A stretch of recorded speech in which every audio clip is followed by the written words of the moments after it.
E hoje eu quero começar esse episódio te fazendo uma pergunta. Qual é o seu maior medo? Qual é o seu grande medo? É medo de perder dinheiro, de perder um relacionamento, de ficar solteira, de não casar, de perder o emprego, fracassar? Porque a verdade é que a maioria de nós vive tentando evitar essas perdas, mas existe uma perda muito mais perigosa. E é uma perda que vai acontecendo devagar, em silêncio, e quase ninguém percebe. A verdade é que o maior risco da vida não é fracassar, é deixar de ser você. E não de uma vez, aos poucos, até chegar um dia que você já nem consegue mais separar quem você é de verdade, quem você realmente é da personagem que aprendeu a interpretar para ser aceita. Porque ninguém nasce tentando agradar todo mundo, ninguém nasce escondendo a própria opinião, ninguém nasce pedindo desculpas por existir, por brilhar. Isso é aprendido e muitas vezes aprendido por necessidade. O trauma, ele não muda só a forma como a gente se sente, ele muda também a forma como a gente existe, como a gente se apresenta no mundo. E a criança que cresceu sendo criticada, aprendeu que é mais seguro ela ficar em silêncio, para evitar críticas, porque a crítica dói, né? A que precisou amadurecer cedo aprende que pedir ajuda é fraqueza, que foi rejeitada, sei lá, aprende a fazer qualquer coisa para ser aceita, para fazer parte dos grupos, enfim, para as pessoas, para ela sentir uma certa segurança de que é aceita. E sem perceber, a gente vai deixando de se perguntar quem que eu sou de verdade. E a gente começa a perguntar quem eu preciso ser para não ser rejeitada. E é aqui que nasce uma das maiores tragédias da nossa vida, que existem pessoas extremamente talentosas, por exemplo, mas que vivem escondidas. Não porque falta capacidade, mas porque sobra muito medo.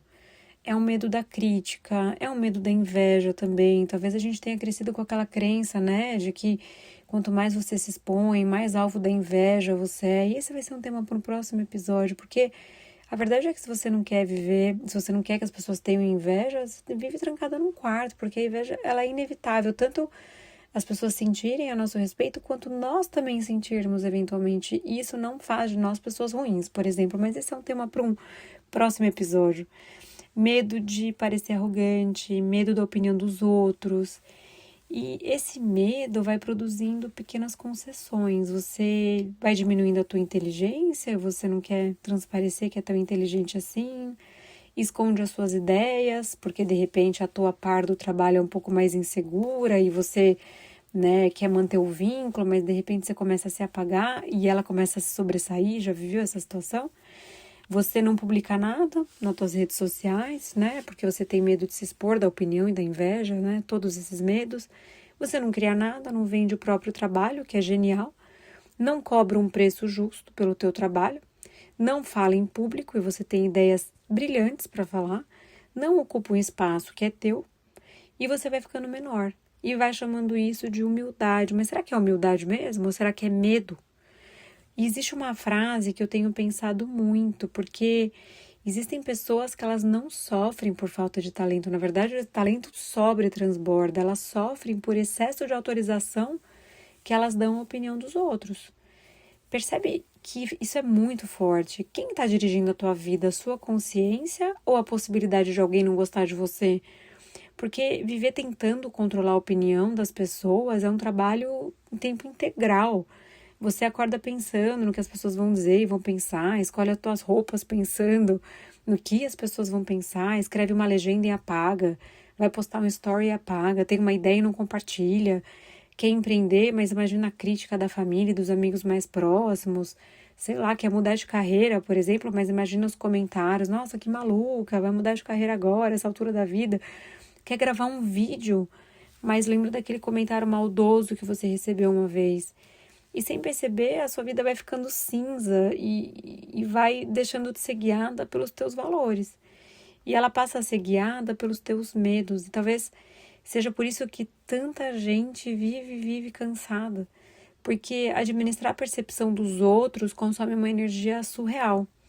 E existe uma pergunta que, para mim, muda completamente essa conversa. E eu gostaria que você imaginasse agora comigo, você tá ali diante de Deus.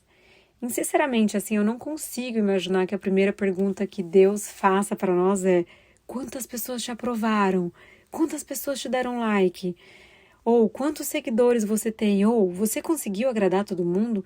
Eu, sinceramente, do fundo do coração, eu imagino uma pergunta muito mais desconcertante, que é: o que você fez com a mulher que eu criei? O que você fez com os dons que eu coloquei na tua vida e em você? O que você fez com a inteligência que eu te dei, com a sensibilidade, com a coragem, com a voz, com a capacidade de servir? Será que você viveu isso ou enterrou tudo porque tinha medo da opinião das pessoas? E sabe por que essa pergunta me toca tanto? Porque ela muda completamente a nossa ideia de sucesso. O sucesso, ele deixa de ser aquele lugar do aplauso e passa a ser a fidelidade. A fidelidade é a pessoa que Deus sonhou quando pensou em você. Isso me lembra a parábola dos talentos. Normalmente a gente pensa nela como uma história sobre produtividade, mas para mim tem uma outra leitura, que o servo, ele enterrou o talento. E por que ele enterrou o talento? Porque ele teve medo. Quantas pessoas hoje fazem exatamente a mesma coisa? Elas enterram a própria voz, elas enterram a criatividade, a liderança, os sonhos, a vocação, e não é por falta de capacidade, é por puro medo. E talvez o maior desperdício de uma vida não seja a gente errar, porque a gente vai errar, né? Todo mundo, para ser bom em alguma coisa, precisa ser ruim antes. Todo mundo, por mais que talentoso que seja naquela área, vai errar e vai aperfeiçoar, e faz parte. Talvez o maior desperdício da nossa vida seja nunca oferecer ao mundo aquilo que Deus colocou dentro de você. E tem uma frase que me toca bastante, do Newton Bonder, da Alma Imoral. Eu não sei quem já leu o livro ou quem já foi à peça, eu recomendo, que me atravessa profundamente. Eu já vi essa peça 3 vezes e desde a primeira vez é a passagem que mais me marcou. E ela nos provoca justamente a perceber que muitas vezes a gente passa uma vida sendo fiel só àqueles papéis que a gente aprendeu a desempenhar. Mas tem uma diferença enorme entre ser fiel ao personagem que o mundo espera e ser fiel àquilo que a gente foi chamado para ser de verdade. E talvez amadurecer seja justamente isso, assim, né? Ter a coragem de abandonar personagens e voltar para casa, voltar para si. Porque ninguém perde a identidade em um grande acontecimento. Ela vai sendo negociada aos pouquinhos, em pequenas concessões, em pequenos silêncios, nas nossas pequenas covardias. Eu sei que dói escutar isso. Até que um dia a pessoa sobreviveu a tudo, mas ela nunca chegou a viver de verdade.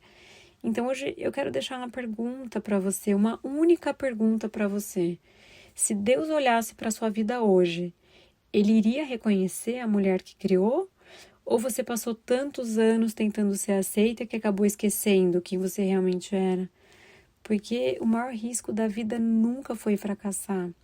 O maior risco da vida é chegar no final dela e descobrir que você foi amada pelo personagem, mas nunca teve coragem de apresentar para o mundo quem você realmente era.